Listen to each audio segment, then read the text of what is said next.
Welcome to Inspiring Journeys of Chemistry panel. Today is Wednesday, September 27th, and we are going to go ahead and get started. I know that we have some students at Shan 24, and so we are excited to begin, and we are very thankful for our panelists. So let's gear up. So hi, everybody. Welcome to our Unspoken Rules from Mutters to Mutters, Inspiring Journeys of Alums, hosted by the Office of Career Services and the Alumni Parent Relations. My name is Jeanette Martinez from the Office of Career Services. Today we have Emma Klein, class of 2017, Althea Hansel-Harris, class of 2019, and Shelly Fujikawa from class of 1998, who will talk to us about their experiences as chemistry alums. Our moderator today will be HMC student Avery Pritchard.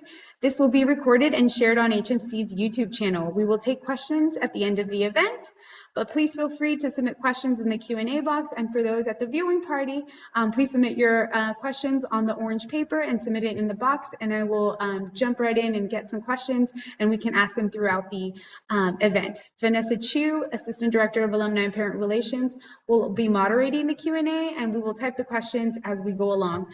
Without further ado, Avery, take it away. Hi, everyone. My name is Avery, and I am a senior chemistry major, class of 2024, and a proud case resident. As an introduction, can all our panelists say their names, their major while at MUD, when they graduated, and what they are up to right now, their current profession, graduate status? Yeah, Althea, can you go first?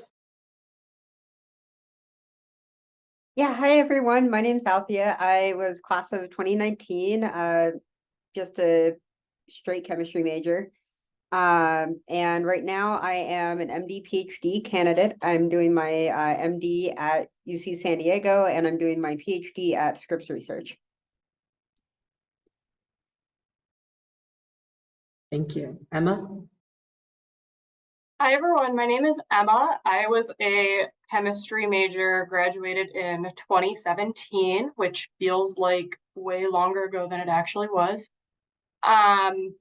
I currently work for the Wisconsin Department of Health Services. My title is Data Systems Specialist. I do a wide variety of data analysis, data science, and data governance type tasks for the state of Wisconsin.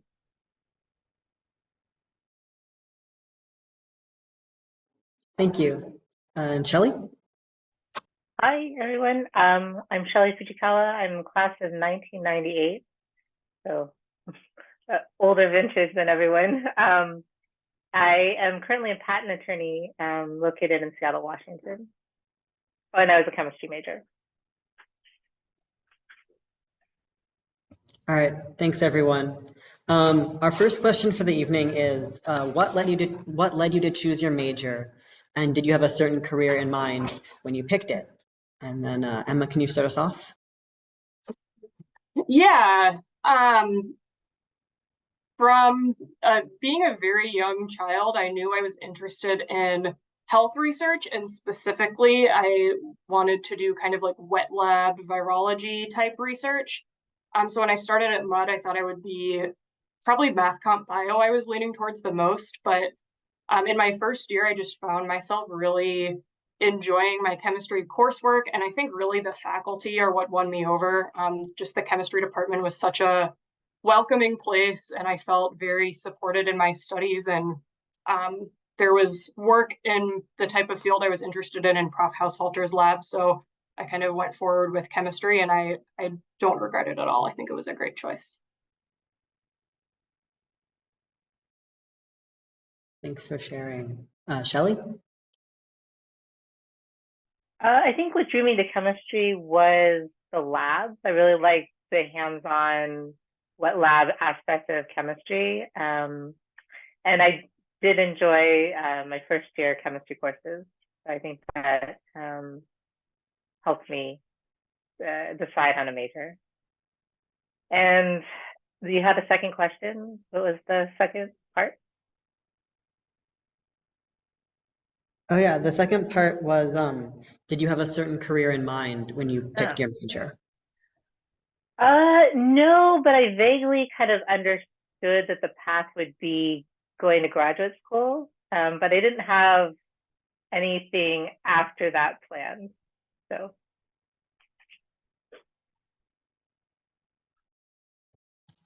Thanks. Althea? Yeah, so I always knew I wanted to go into medicine. And so I started doing research at the tail end of high school, and it was in a biomedical research laboratory, and I really enjoyed it, but I found that the questions I really was most curious about were the ones of like very fundamental interactions between proteins and small molecules. And when I got to mud, I realized that the best way for me to kind of get the background I need to explore that was as a chemistry major. And so that kind of led me into the chemistry major, and of course, the faculty and the coursework, I loved it. And so that made it really easy and a great match. And so, yeah, that's how I kind of ended up in that major. All right, thank you. Then our next question is, building off of that, can you describe your journey from graduation to your current role, and sort of what were the pivotal moments that led you to where you are today? And Shelly, do you want to start us off? Sure. So let's see. So I graduated in 1998, and I spent a year after that in the Netherlands on a Netherlands American Fellowship, which it's administered by the Fulbright Foundation as another kind of Fulbright-ish type of fellowship. So I spent a year doing that, doing medicinal chemistry research at the University of Leiden, and then I had to turn down all my graduate school acceptances because they wouldn't let me defer. So then I reapplied to graduate school, and I went to Harvard in their BBS program, Biological and Biomedical Sciences program, and in the lab of Jack Shostak, who I think now he's like dual Harvard and University of Chicago. But anyway, so I did that. My thesis was on the origin of life, so it was very biochemistry heavy.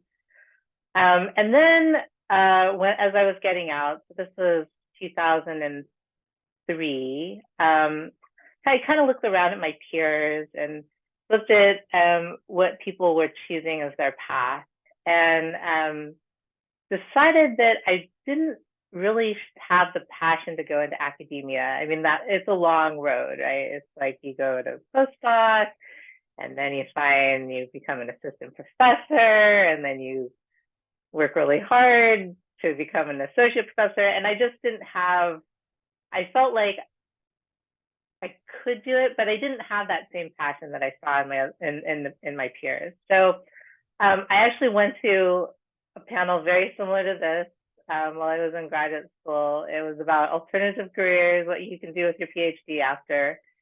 And one of the people that was speaking was a patent attorney.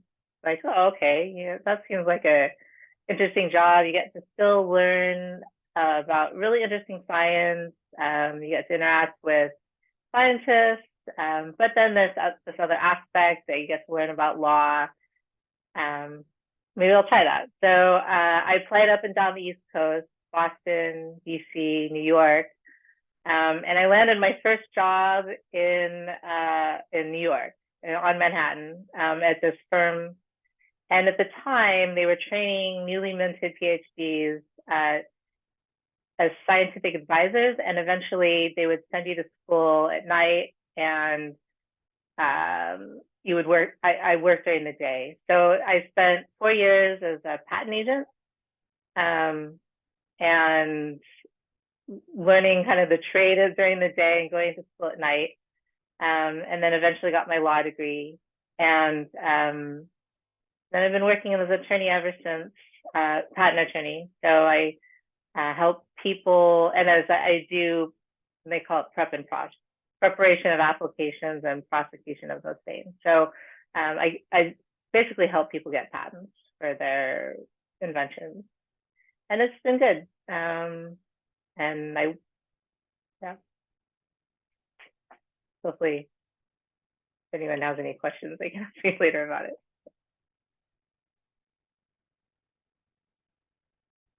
Thanks for sharing. Althea?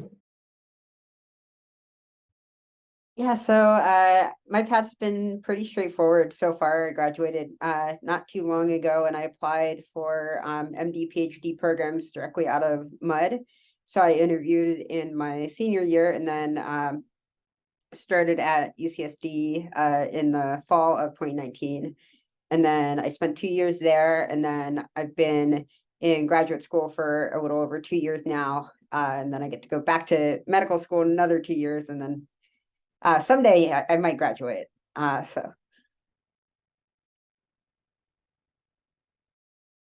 And I'll assume it next, Avery.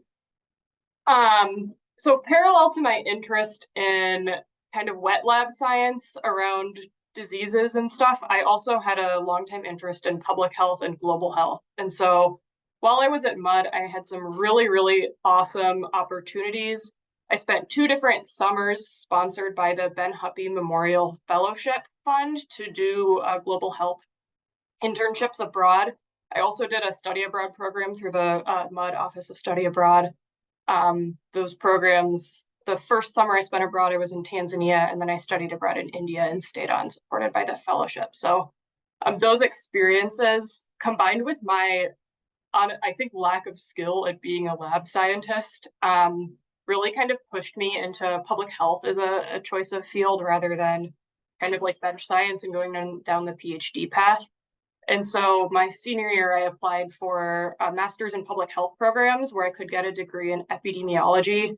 And for those who aren't aware, epidemiology is basically like the statistics part of public health. It's the part where you're looking to see the causes of disease, designing studies, creating interventions on this. And then epidemiologists are also the boots on the ground at your local health department, the people who are called when there's an outbreak of something who have to figure out what's causing it. And that career path had kind of always appealed to me, but my time at MUD and kind of the different experiences I had really confirmed for me that that was the right way to go. And so I did my MPH at Emory University in Atlanta. I graduated with a degree in epidemiology in May of 2020, which may strike you as the peak of COVID, the perfect time to become an epidemiologist. So I started working at the local public health department in Houston, Texas, as an epidemiology fellow, which was a great experience. I truly hope it is also a once of a lifetime experience in terms of the intensity of that time in history and having the career that I chose. But the pivotal moment for me in that experience was seeing, not just seeing what I was passionate about in action, but also seeing that the quantitative and scientific mindset that I had was very valuable in terms of the data systems that we had and we needed to use. And so I pretty quickly pivoted from being more of like the boots on the ground, spending time on the phone type of epidemiologist to the type that's doing a lot more data analysis, to the one who's responding to requests from the media, requests from the public to understand what's going on. And I really became passionate about making those systems better for public health agencies. Just seeing, how many failures we had across the system at that period of time. And so my career since then has really been focused on that data and systems piece, even though, the public health and the epidemiology is still my first love. And I would love to be able to do that as much as I can. I do spend a lot of my days really thinking about like, how can we use technology to make public health and really just like government services in general better, is kind of my current location on this trajectory. All right, thank you all for sharing. It's really great to hear that. The next question is, were there any moments of sort of personal doubt or uncertainty along your journey, or did you receive pushback or skepticism from others when pursuing your career paths, and how did you handle it? Whoever wants to jump in first.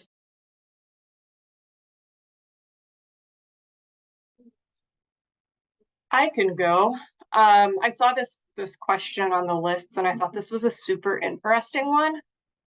I'll skip over the kind of challenges of working in my field during a global pandemic. I think those are pretty well documented in the media, but I will say that, I'm not really in science anymore in any way, and I definitely felt a little, I mean, we can argue about whether data science is a science or not, but I don't really feel I do science that much on a day-to-day basis anymore, and I definitely feel a little, not pushback necessarily, but just like questions about why I've done this. And same with working for government, right? A lot of our classmates at MUD go into work for cool tech companies or go to grad school and get a PhD. A lot of my close friends are in one of those two places from my time at MUD. And I work for a government agency. It's not very sexy. It's not the kind of place where you're going to get ahead really quickly. But I really enjoy the sense of kind of service and purpose that it gives me. Obviously, the government's not great all the time, but to try to make it a little bit better. And so just kind of choosing that path a little bit off the beaten path. I wouldn't say that there's been a ton of like pushback, but there's definitely been some resistances, both internally and just in terms of my perception from others.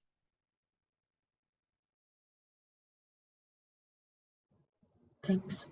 So I would say if I saw, I wouldn't say it was pushback, but there was definitely around the time that I was graduating from graduate school, kind of the shift in mentality, I feel like, between like the traditional path of going from your PhD into a postdoc and into academia to kind of this realization in the field that there weren't really enough academic jobs to allow everyone with a PhD to go into academia, and that not everyone wanted to do that as well. So I think it was good that if I had come maybe 5 years earlier, it would have been a lot different of an environment, and I would have faced a lot more skepticism versus when I did graduate, there was a lot more acceptance probably of you could go into patent law, or you could become a journal editor or scientific writer. There are a lot of, I feel like there were a lot of options available compared to in past years for me.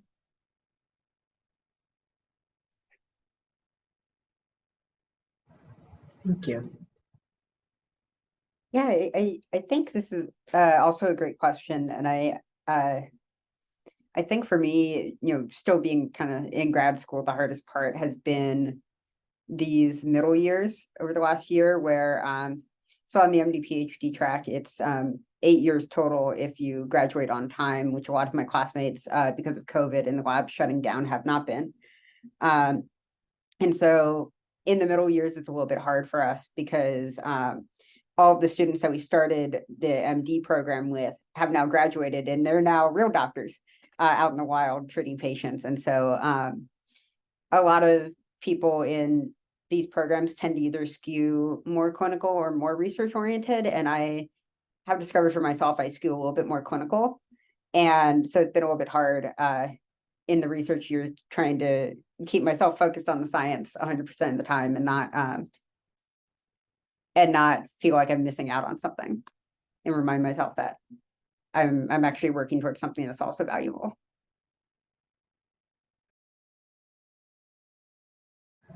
All right. Thank you all for your responses. Building off of that, I was going to ask, how have your personal values shown up in your work and career trajectory? And have there been times where you felt strong alignment or misalignment between your work and your values, and how did you navigate these? Whoever would like to jump in.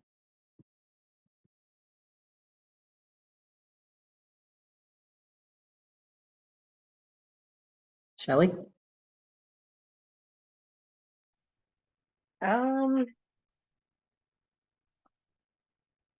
I guess I can think of two examples. One is, and I guess it didn't really occur to me as much coming out of law school, that there's definitely a certain level of, well, professional responsibility is the term, that you have to maintain with your clients. And I guess as a young lawyer, you don't really see that much. You don't see, I guess, ethical problems coming up. But as I've advanced in my career, I've become more like, I've overseen other people's work. I interact with clients all the time. I have to deal with billing issues, kind of management of the firm, right? So, and those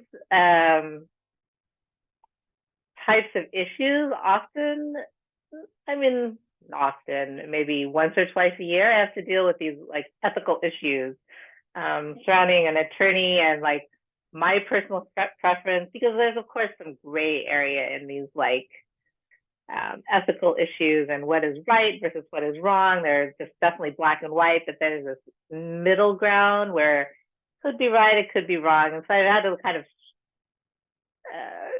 come to grips with like where I fall in that spectrum. And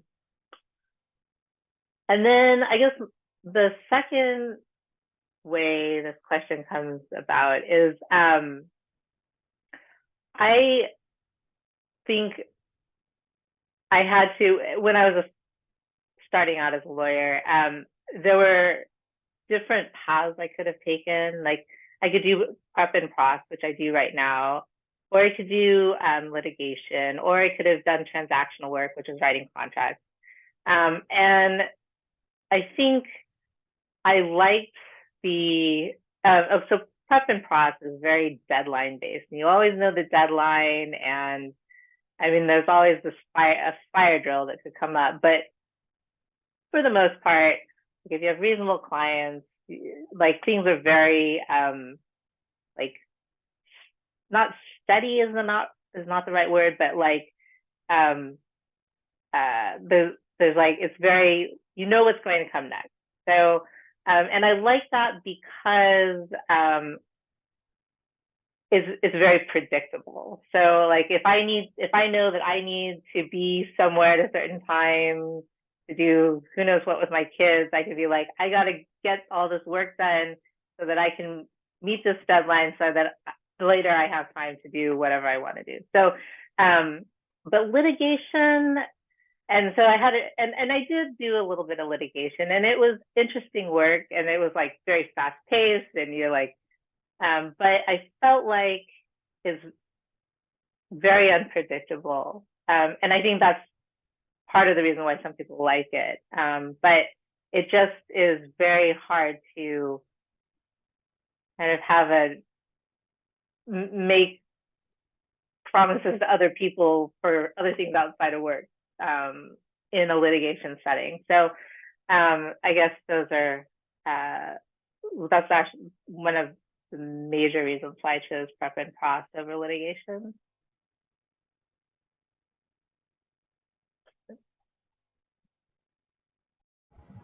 All right, thank you. I'm going next. I feel like, I mean, in public health, it's fairly obvious that my ethics show up in my work. I do this because I am interested, and I think it's genuinely an important issue and something that, you know, big minds should be thinking about and working on. I will say, you know, I call myself a government worker. I do enjoy that. I think it's important, but I'm also not immune or blind to the fact that governments sometimes do very bad things. I'm also not immune to the fact that, you know, I work on systems that collect personal data about people, and there's a lot of risks to that in modern times, and, you know, lots of ways that can be misused. And so I do take that responsibility very seriously. And I think, again, this is something we really need more smart people working on, is how to make sure we're able to do the things that we need to do to be able to take care of people and function effectively without creating risks in this type of way. So I'll leave it there. I can talk about this for ages, but that's not what we're here for.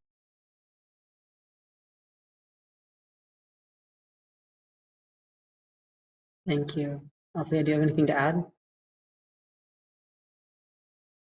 Yeah, I feel like I don't really have much to add. I think it's you know, being in medicine in particular, and then working in virtual drug discovery on the science side of things has been really easy for me to kind of carve out a place for my values and my work. And that's definitely something I really value in it.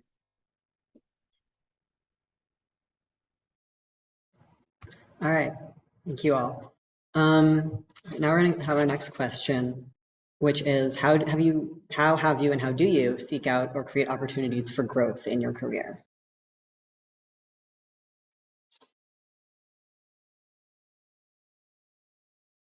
Anyone wants to get started? All right. I can be the default first person. This is actually a really good question. I have done it so far by changing jobs and changing roles and changing teams, especially when you're early in your career. Like, I would still consider myself to be early in your career. Seek out agencies or teams or roles where you're able to do a bunch of different tasks. One of the upsides of working during a global pandemic is that there's way more to be done than people to do it, and you can always volunteer yourself to try something new. And so I spent a lot of my first few years in the workforce just like constantly taking on new projects because they existed and someone needed to do it, and I wanted to learn that skill. So that's been really great. Now that I'm a little bit further along, definitely I'm still taking on a lot of new projects. I honestly tend to get bored pretty easily if I'm not taking on new things and learning new things. And there are definitely jobs out there that fit that type of personality. I suspect a lot of us are like that. So I recommend seeking that out. Finding mentors is really important. People who have jobs you admire, and just talking to them about what types of things they've done. And then trying to be plugged in with professional associations. I've really enjoyed like conferences that I've traveled to and things like that. Make sure you're like participating though, and actually asking questions, trying to meet people, and not just like sitting in the back and talking to the two people you already know. There's a right way to do conferences, and I've really gotten a lot of value out of trying to participate a little bit more. Those are just off the top of my head, some growth things.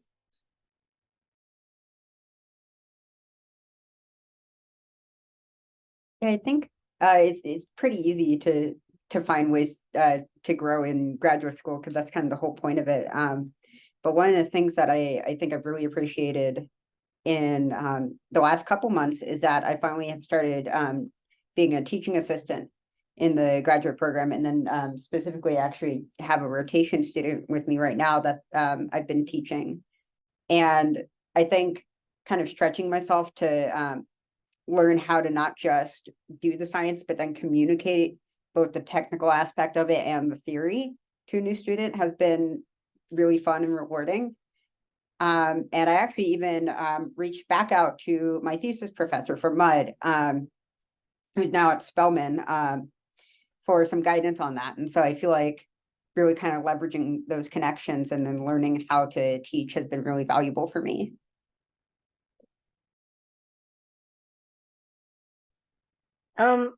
I feel like kind of the trajectory of a typical law firm lawyer, you necessarily have to learn new skills.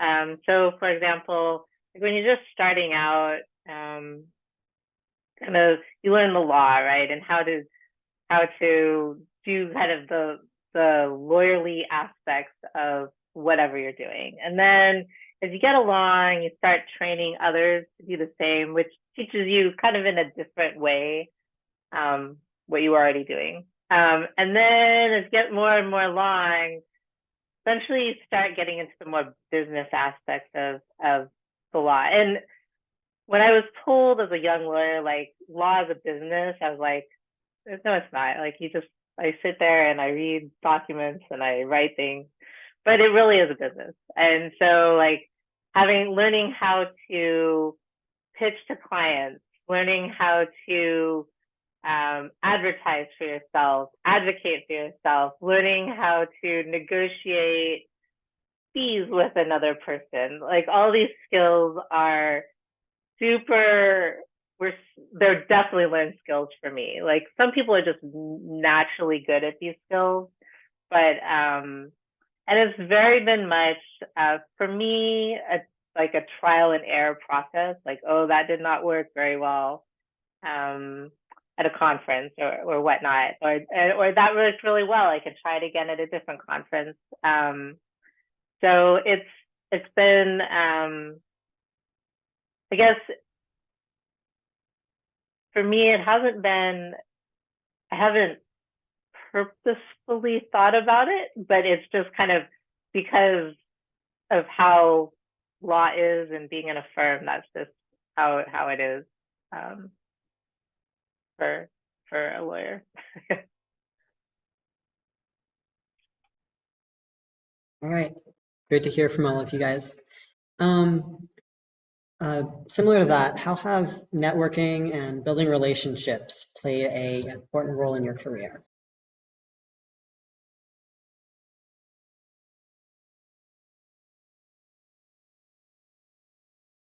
I volunteer.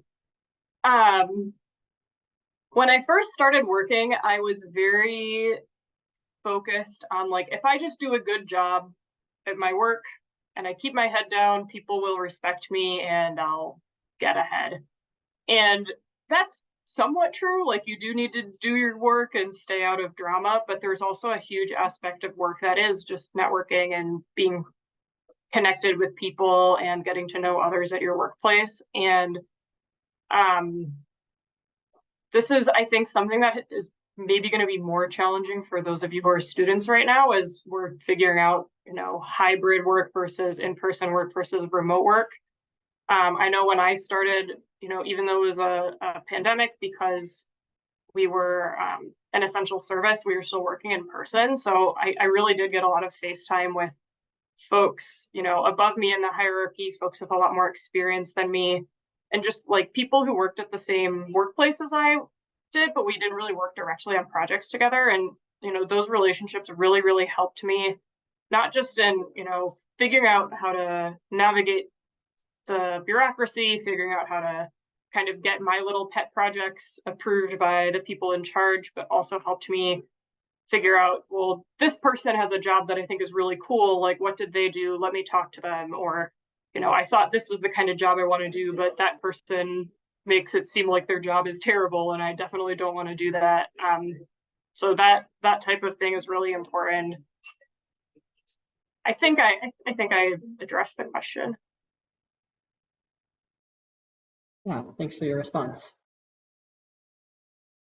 I think I kind of hinted at this on my last response, but it's so important in law and in my job to network.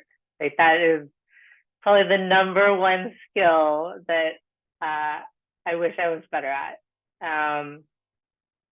But just generally, like, for students, if there are any students listening, your peers, like, definitely keep in touch with your friends, because you never know, like, of course you keep in contact with your friends because they're your friends, but you never know when they can help you or you can help them. So I was at a firm, and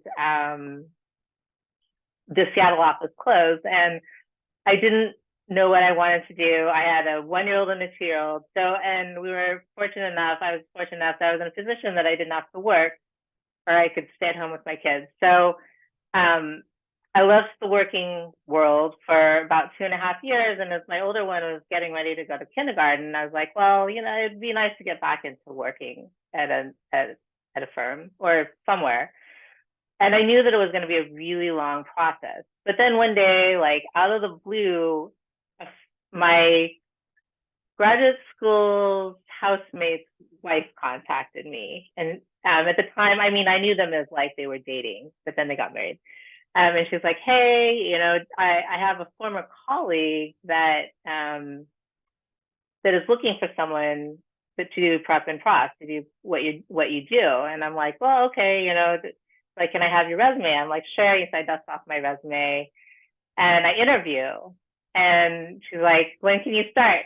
And so you never know when something like that is. I mean, I was in the right place at the right time, but it's just and like, have actually a friend from Mud who like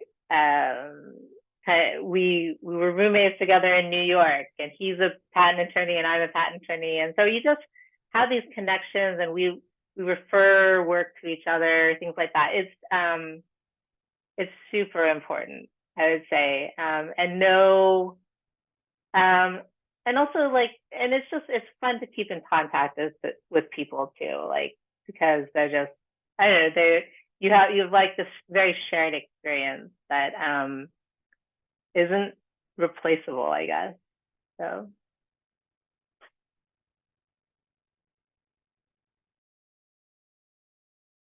Thank you for sharing. Yeah, just to kind of second that, really kind of keeping in touch with people has been helpful for me, both just in terms of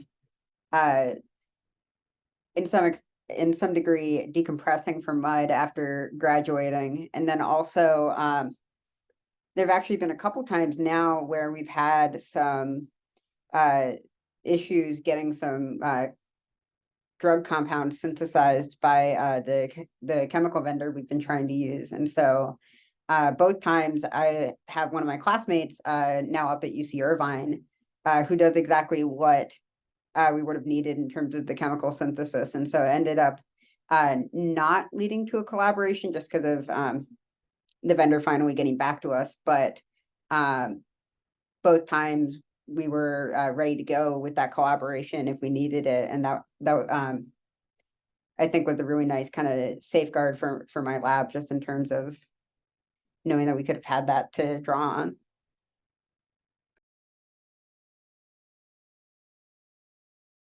All right, thank you all for sharing your thoughts on that.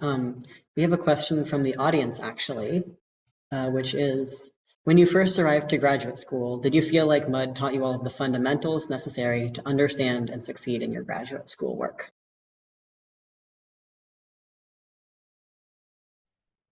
I can kind of jump in on this one. And the first distinction I want to draw is between medical school and graduate school. Because medical school is nothing like graduate school, and medical school is nothing like Mud.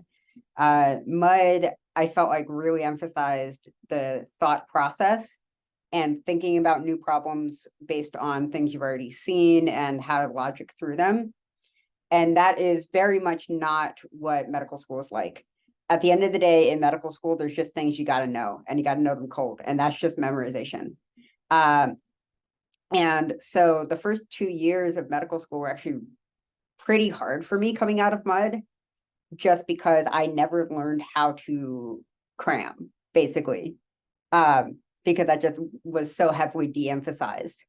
And I saw it was a bit of a struggle seeing some of my classmates who came from other places where that was maybe a little bit more emphasized, doing better in classes than I was, just because I hadn't learned how to do that yet. And so, you know, I figured it out. I don't think that Mud should be teaching us to cram for exams, because once I got into my third year of medical school, we're actually out on the wards talking to patients, working through real life issues. Then that sort of scientific mindset of thinking through problems and, you know, taking in data and analyzing it in real time was really valuable. And then on the graduate school side of things, it's, you know, the same thing. It's a lot more emphasis, like it was at Mud, on the thought process and, you know, here are the basic principles, now go apply them. And so I feel like Mud prepared me really well for that. It's great to hear. So I have a similar experience for graduate school, as that it was fine. Like and compared to my peers in graduate school, I would say I was just fine. So you'll be just fine. Whoever wrote that question, don't worry.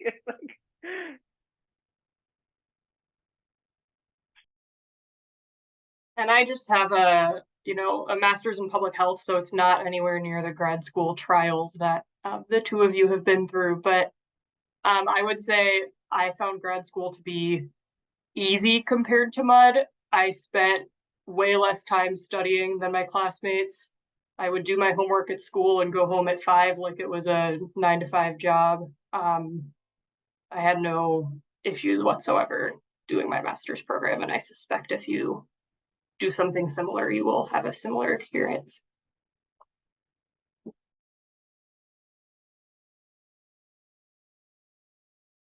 All right, thank you all. I have another question for you guys. With the knowledge and experience that you have now, what advice would you tell your younger self? Would you change anything about your time at MUD or the first few years of your career or graduate school journey?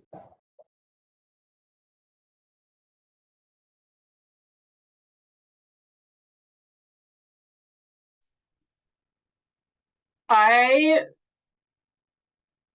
think I emphasized and wish I had emphasized even more when I was at MUD, my humanities and social science classes. And now I really wish I'd done more planning, I guess, in what I was taking instead of just kind of picking what seemed interesting semester to semester. I'm really, really thankful for the classes I took where I had a lot of reading, some classes that I still think about to this day. Maybe even more so than my chemistry classes. Don't tell the professors. But college is really the one time in your life that you have the intellectual freedom to be able to study a lot of those topics in depth. And, you can always read things on your own afterwards, but it's really not the same as having a curriculum with rigor, with other people to talk about these ideas with. And so I think if I would be to go back and change something at MUD, it would be to do more kind of coherent study with my HSA classes instead of just what I did, which I still enjoyed a lot and got a lot out of, but I think I could have done it even better.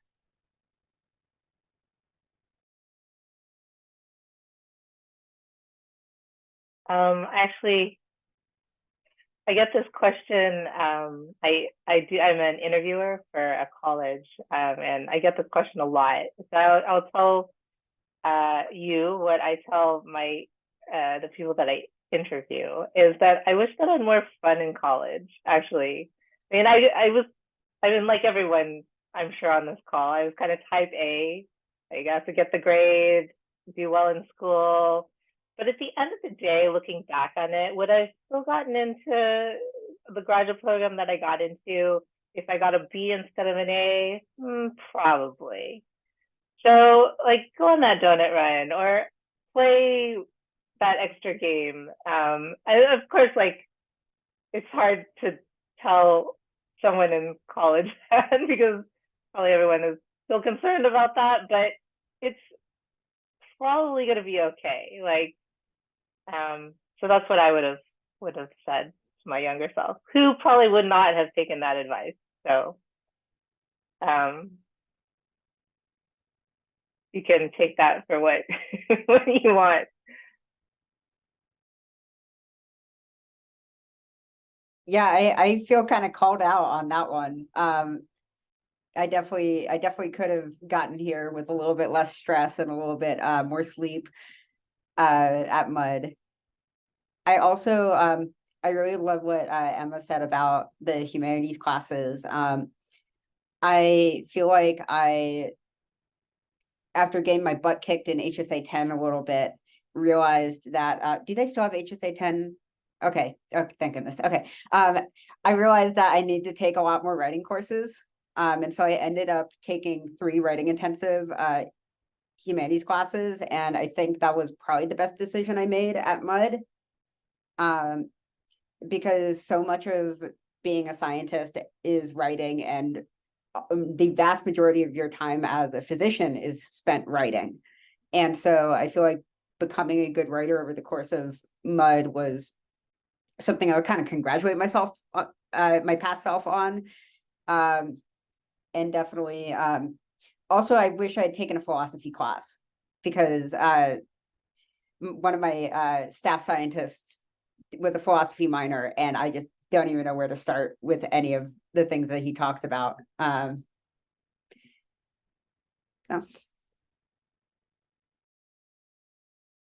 All right, thanks. I'm gonna have one last general question before we get some more audience submitted questions. So to finish off a bit, what do you see for your future career path? Do you ever consider changing to different types of roles or industries?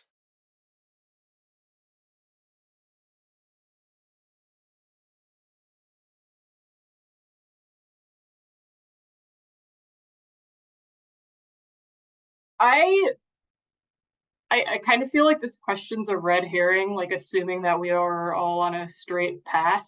I'm always considering other things I could do. I think I'm pretty smart and competent at a lot of things, and there's a lot of things I'm interested in. But I just try to make the most of my current role. I've only been in my current job for less than a year, so taking the opportunity to learn lots of new things and just keep myself focused on the things that matter the most to me, which is being able to spend time with my family, being able to have a stable career that I enjoy, and being able to grow and learn and change over time. And then that fourth kind of ethical piece that underlies all of that as well. And so while I really like what I do, I wouldn't want to kind of switch it out for anything right this second. I'm not tied to any particular path either. And you never know what the future is going to bring.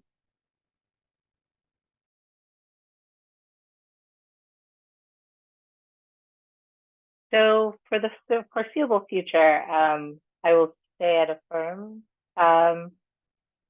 But who knows what the future will bring after that. Right now we're kind of, the firm that I'm at we're kind of at this crossroads of, do we merge with another firm? Do we try to grow this firm? If so, how do we grow this firm? And so my co-shareholder and I are struggling with these issues, I think, and we're trying to decide what's going to be best for how we want to have both our professional and personal lives. So it'll be interesting to see what happens, but it'll definitely be a firm. What form that takes, I'm not sure.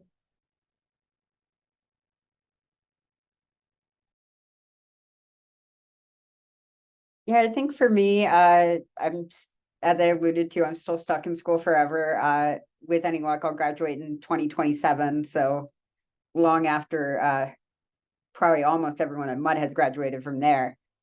I think for me, the big thing was keeping my mind open to different career paths within medicine.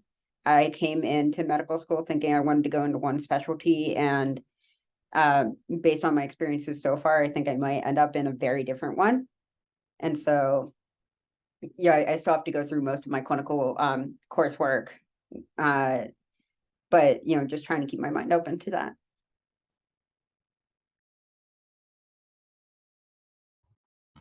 It's been great to hear from you guys. We have a specific question for Shelly, which is a question specifically about patent law.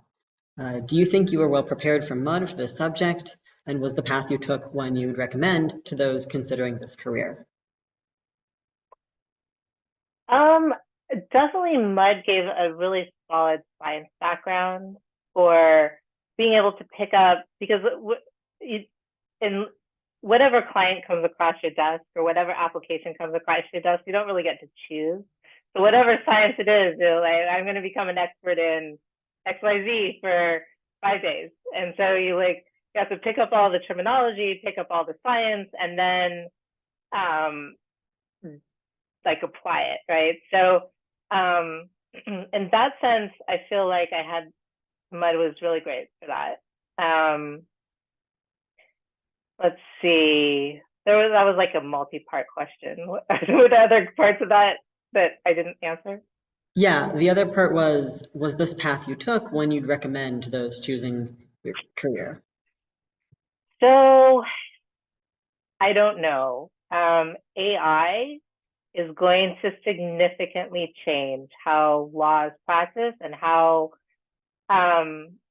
specifically how preparation and prosecution of applications is going to work. And I think I've been watching that really carefully because I think it's going to change how, like I'm going to guess it's going to change how firms are structured and how they're paid and what you can charge for certain things.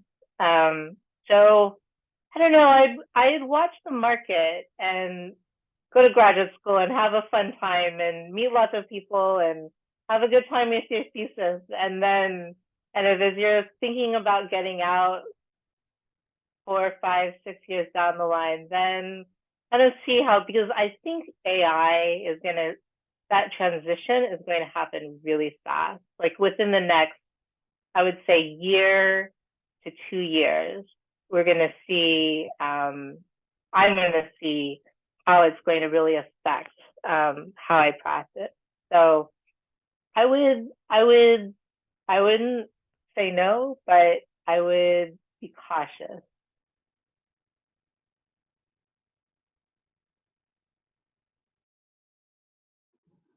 All right, thanks for sharing that. We actually do have a second question. People are excited about patent law, which is how do you use creativity in patent law? And if you have any cases that are autopilot cases in terms of problem solving. So there's definitely some like, oh, I have to do this, and I'll dig up my old email about how I explained how to do this, right? So there's definitely there's some like recycling of information, I guess. But there is, but there are times when you have to be creative. So when new case law comes down, people might have heard, I don't know, I didn't read the news that much as a student, but the Supreme Court just came down with a big case that affects biochemical applications, and so it limits what you're able to patent. So having to learn to be creative to kind of get around those holdings is something that you have to think about when a client comes and say, I have this problem. You're like, oh, this court case just came down. It's going to significantly affect like what we can claim. But on the other hand, maybe we can be creative about how we do it and get you what you want, like get you some claims that you're happy with. And then creativity this isn't so much law, but I would say I work with a lot of different people and a lot of different personalities and a lot of different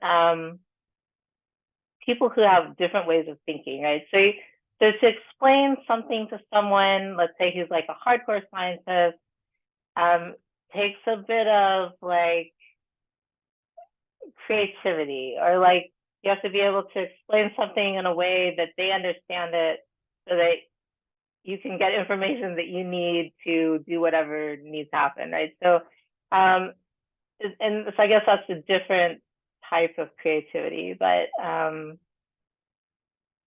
so those are probably the two main ways that I use creativity in like people skills kind of ways, and then like law kind of ways.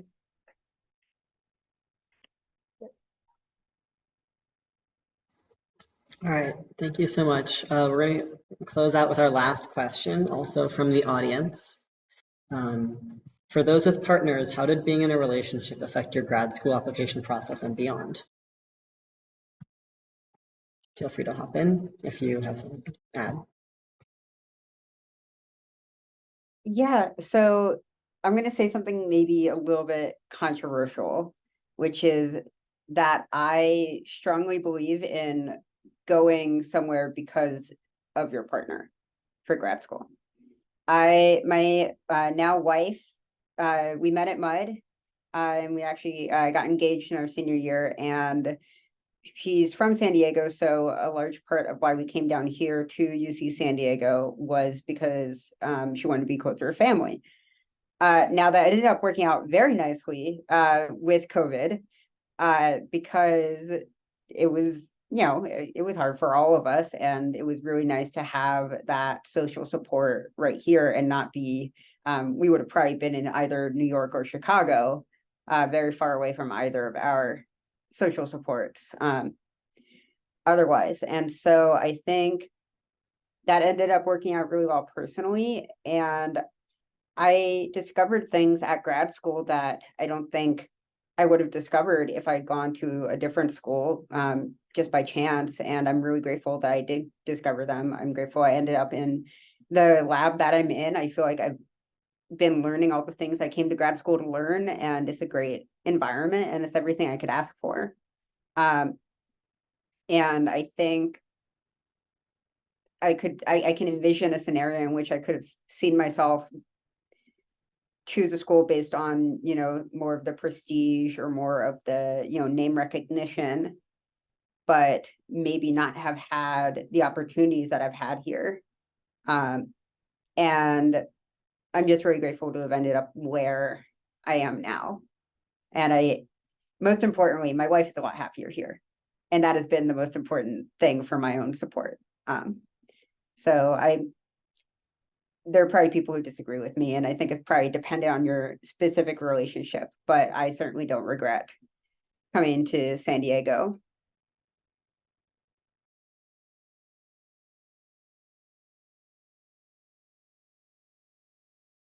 Go ahead, Go Shelly. ahead. No. Oh, okay.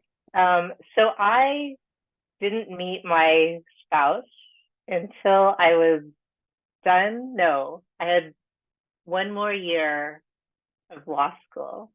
So I had gone through med, done my PhD, and I was like, well, almost done with law school when I met him.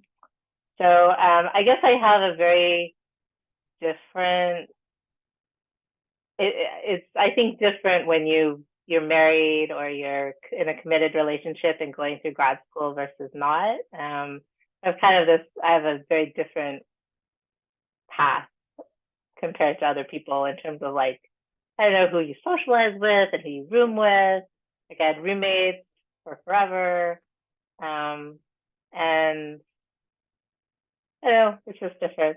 It's not right or wrong, it's just different. So.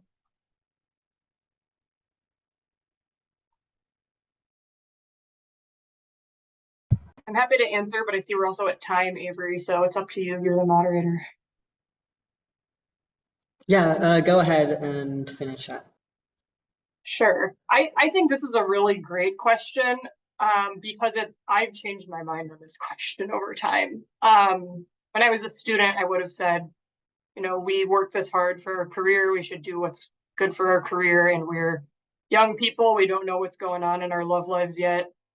But then the older I get, still not that old, I'm not 30 yet, the more I realize that, you know, it's important to work towards your potential and to do those things, but also, you know, love and family is once in a lifetime if you find the right person or the right setup. And, you know, when I finished grad school, I was partnered with my now husband, and as I was kind of applying for jobs and looking for places to go, you know, we agreed on the locations we would look at together, places that would work for both of us, things that would be compromise. And, you know, we actually ended up hating the place that we moved, and now we live near my parents again because, you know, that family support and having that ended up being really, really important to us. I know lots of other people who have made life choices that aren't similar to that, and I think that that's also completely fine. But I know the trade-off that I made in my life was I want to be happy and spend time with the people I care about, and I want to have a cool job too, but not more than I want those other things. So All right, thank you so much to our panelists. Final words from Jeanette. Yes, thank you so much, Shelly, Althea, Emma. You are all amazing. We appreciate diving into your worlds for a little bit. Thank you so much for all your vulnerability and sharing all these answers with our students, our staff, our faculty. We appreciate you taking the time out of your busy schedules and amazing lives.